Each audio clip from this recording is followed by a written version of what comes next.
Saleable the most important topic in phonetics कि आज हम इंग्लिश फोनेटिक्स में एक अहम टॉपिक को डिस्कस करेंगे, सेलेबल को।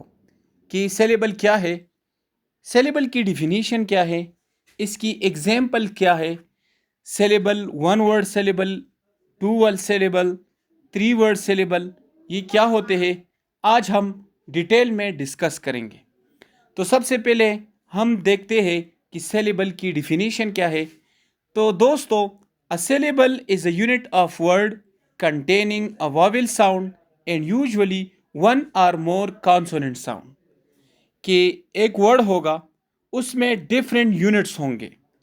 तो याद रखिए, यूनिट ऑफ वर्ड जिसमें एक वॉवेल साउंड होगा और यूजुअली कॉन्सोनेंट साउंड्स भी होंगे, दो भी हो सकते हैं, दो से ज़्यादा भी हो सकते हैं। तो सेलेबल यूनिट ऑफ वर्ड होता है जिसमें वॉवेल साउंड होता है, जिसमें कॉन्सोनेंट साउंड्स होते हैं।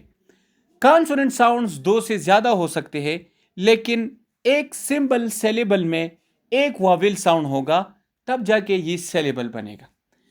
मेरे पास वन सेलेबल वर्ड्स है fun, go, tin, cup, so, it, fry, pit, in. आप दोस्तों इन वर्ड्स को देखिए कि पहला वर्ड है fun, if you in, if consonant, in consonant, तो इसके बीच एक यू यानी कि वॉवेल एक साउंड आया है, तो इसमें एक सेलेबल हो गया। दूसरा है गो, पहला जी है, फिर ओ आया है, यानी कि एक वॉवेल साउंड आया है, एक कॉन्सोनेंट साउंड आया है। कॉन्सोनेंट साउंड एक भी हो सकता है, दो भी हो सकते हैं। इसी तरह अब हम टू सिलेबल वर्ड्स को देखेंगे।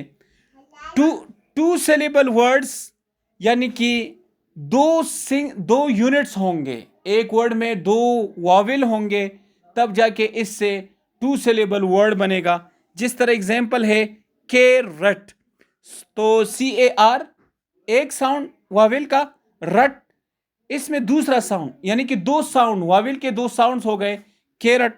इसी तरह फ्राइडे, फ्राइडे में दो सिलेबल है, इफ आर आई एक वॉवेल आया, DAY फिर इसमें एक वॉवेल आया। डे में आप देखिए तो डी और वाई के बीच एक वॉवेल है, तो दो कॉन्सोनेंट के बीच एक वॉवेल है, तो एक साउंड हो गया। फ्राई में देखिए पहले दो कॉन्सोनेंट है, फिर आई यानी कि वॉवेल साउंड आया है, तो ये यहां पर एक साउंड हुआ, फ्राइडे। इसी तरह मदर में दो सिलेबल है। थ्री सिलेबल वर्ड्स की ब्यूटीफुल, ब्यूटीफुल, तो ब्यूटीफुल में तीन सिलेबल्स है, यानी कि पहले BEAU, EAU वाविल तो तीन है लेकिन साउंड एक है। TI फिर साउंड बदला, TIT, ब्यूटी। FUL, इफ और इल के बीच यू है, तो मतलब ये है कि इसमें एक वाविल साउंड आया। इफ कॉन्सोनेंट है, इल कॉन्सोनेंट है, तो इसके बीच वाविल आया है। अल्फाबेट, अल्फाबेट में देखिए इसमें थ्री सिलेबल है। कंजंक्शन, कंजंक्शन में थ्री सिलेबल है। तो दोस्तों आज की वीडियो में बस इतना ही। See you in the next video. शुक्रिया, खुदा हाफिज।